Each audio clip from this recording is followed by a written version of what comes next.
Hey guys, welcome back to my channel. In this quick tutorial, I'll show you how to make a group chat inside Snapchat.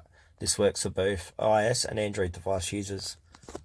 Please make sure to watch this video to the very end so you don't miss out on any important information and make any mistakes. In saying that, let's dive in. Right, the first things first, make sure your Snapchat application is up to date. So head over to your Player App Store and do that. Then once you've done that, open up Snapchat.